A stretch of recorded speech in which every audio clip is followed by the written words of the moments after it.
Jessica, back into the quarterfinals for the third year in a row. Just give us your thoughts today on your performance in the match. Yeah, it was a really good match. I thought it was really high level.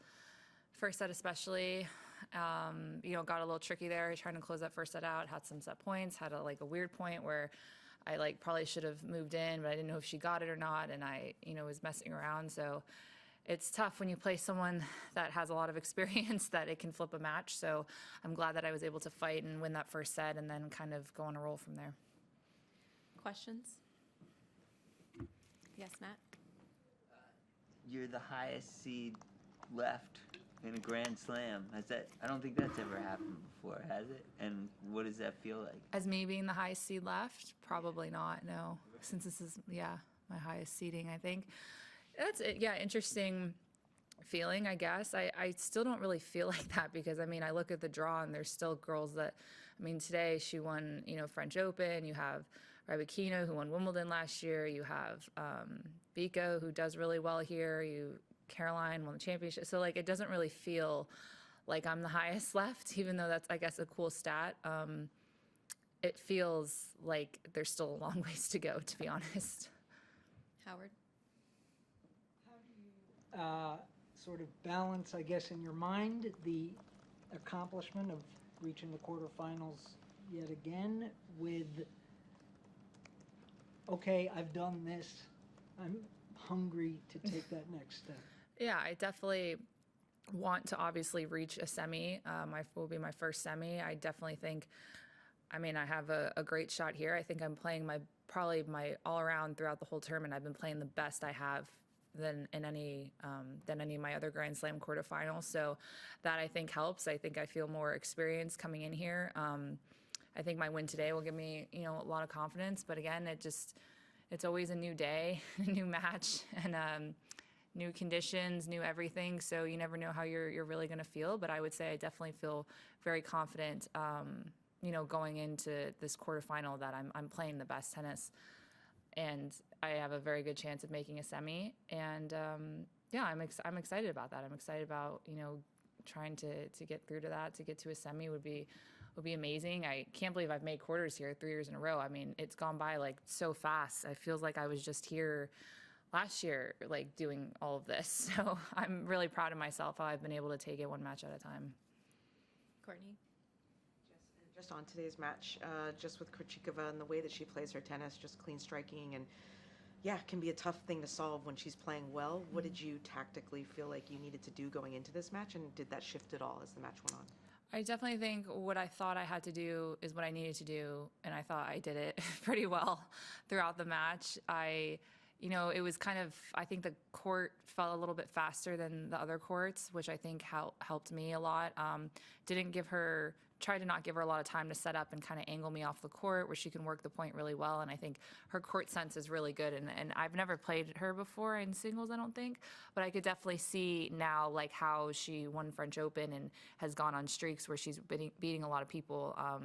She can serve really well. She takes the ball early. She just has a very good all-around court sets that I could tell. So I was just trying to not let her get a lot of angles. I was trying to return well, serve smart. I didn't want to give her too many looks at second serves and let her get into a rhythm. And I really thought I returned well today. Once I got in the second set, I felt like I was on her serve a lot, and it was frustrating her. Yes. Congratulations, Jess. What did you think when Iga bowed out today, when you saw or heard that, and how did it affect you going into the match, if at all? I don't really think it affected me at all. I thought Rybakina had a great chance to beat her. To be honest, I wasn't really super surprised. So I don't really think it affected me at all. But I guess you always seeing the top seed go out, you always just kind of think, okay, that's interesting to where the draw is going to go. But to be honest, I kind of thought Alina would win, so it didn't really shock me too much. Is she your biggest threat now, do you think? My biggest threat will be the next person that I play. Definitely. Courtney?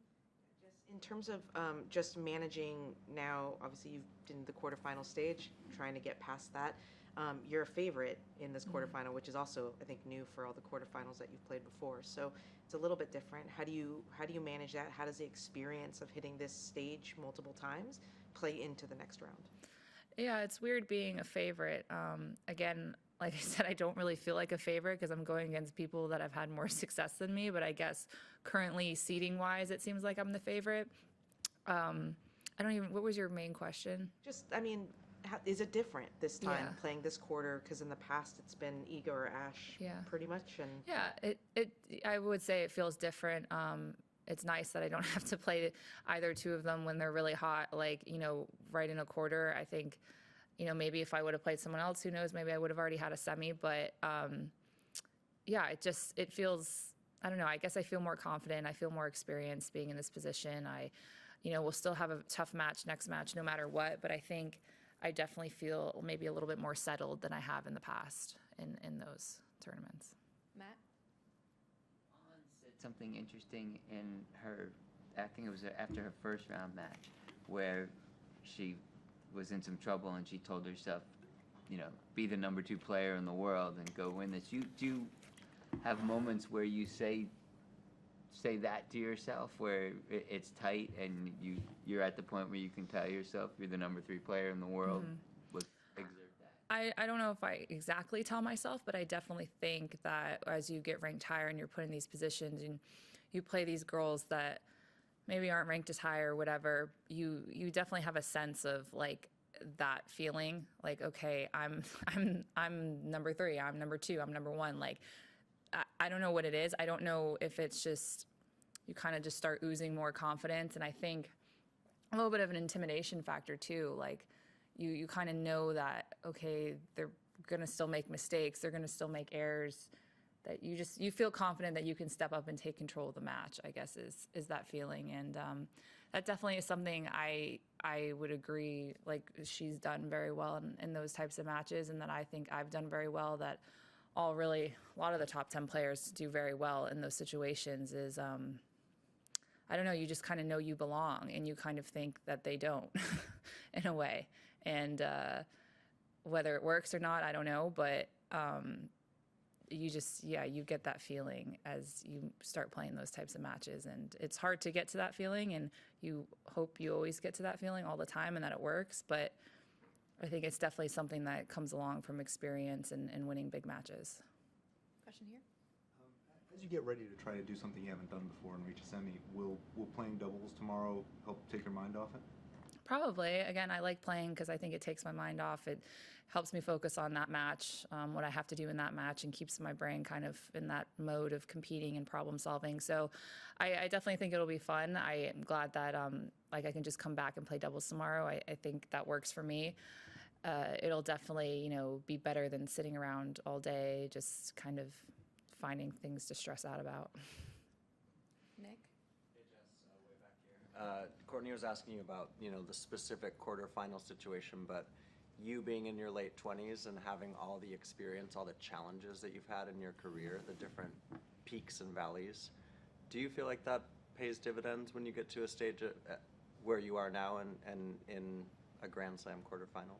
Definitely. I think it makes me appreciate it a lot more, gives me a different perspective of how far I've come and all the hard work that I've put in, and being able to do this 3 years in a row. I mean, it's pretty crazy. And obviously I want to do more and achieve more, but I think sometimes, you kind of have to stop and appreciate it, because I feel like it goes by so fast. Like, it felt like I was just here, and, it feels like, okay, in 5 years or 10 years when I'm done playing, you're kind of going to be like, oh, I wish I appreciated it. When I'm watching on TV and you get that feeling of making doing well in a tournament or winning a big match, that you don't want to, that you're going to miss that feeling. So I think at the same time, it's nice to kind of enjoy it. I think you have to find those moments to help you stay present. And, all the hard work and stuff like that I put in, this is why I'm here. That's why I did that. So, I don't want to forget about that at all. Howard? If I remember correctly, a week ago you mentioned watching at least some of the Bills game. Yes. It's a little early in the morning tomorrow. I'm wondering, do you have any thoughts of trying to tune in at all, or is that just you got to get your sleep? I guess it depends on what time I go to bed, but I will try to watch some. Maybe not the start, but at least the second half, I think. Is it start at 5 a.m.? think it's 7 our time here. Oh, it starts at 7? Oh, okay. Well, then, yeah, I'll get to watch a lot more of it. I think last game it was 5 a.m. and I woke up at 7 and watched the second half. So, yeah, I'll definitely try and watch for sure. It's going to be a big game. I'm really excited. It'll be fun. A couple more questions. Courtney? Just looking ahead then, obviously, to Vika or Zhulin, you said on court that you aren't surprised by Zhulin's kind of success here and having paid attention to her. What about her makes her a dangerous potential opponent? And then obviously, two-time champion in Vika. Well, yeah, I've played her before. She strikes the ball great. I mean, she hits a good ball. I think she's playing with nothing to lose, but at the same time, she's gained a lot of confidence from the matches that she's won, and it just seems like she's really enjoying herself and competing for every single point, which is nice to see. And people like that can be really dangerous. And, I think she has a good game, too, where she can overpower you and hit winners, and she's a great baseliner. So that's always tough, especially in these conditions on these courts. I think she's definitely a threat. And then, of course, Vika, I mean, again, just super aggressive baseliner. She loves to play here. I've played her in a couple of tough matches. We've gone both ways, and she's just a great competitor. And I feel like when she's on and she's playing her game, she can be just relentless with her style, and she plays very smart as well and returns very well and just puts a lot of pressure on you, I feel like, constantly. So, it'll be interesting to see how they both come out. I don't know. That's a weird. I don't know if they've played. Yeah, it'll be kind of weird. I feel like the first few games they'll be feeling each other out. So, well, I mean, I know Vika has more experience, but yeah, I'm not counting Zhulin out at all. Last question. Courtney? If I'm allowed one. But what do you make of, because everybody's now looking at the draw as we head into the quarterfinals and quote-unquote upsets today on this top half, but what do you make of kind of the players that are left, and does it feel open, or does it feel like there is a subset of players that are kind of like the contenders for this title?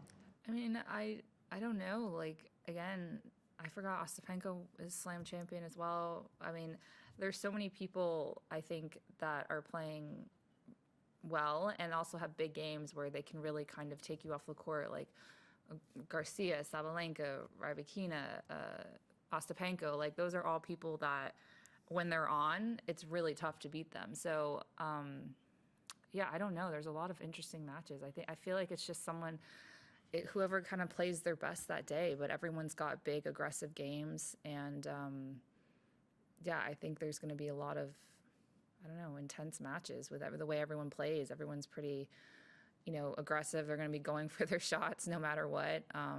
Everyone serves pretty big, returns well. So, I mean, I don't know. It's weird. I feel like maybe these people should have been deeper in slams, maybe more consistently the last couple years. So maybe people seem surprised, but at the same time, they're all pretty established. So I don't think it's too shocking. All right. Thank you, everyone. Thank you.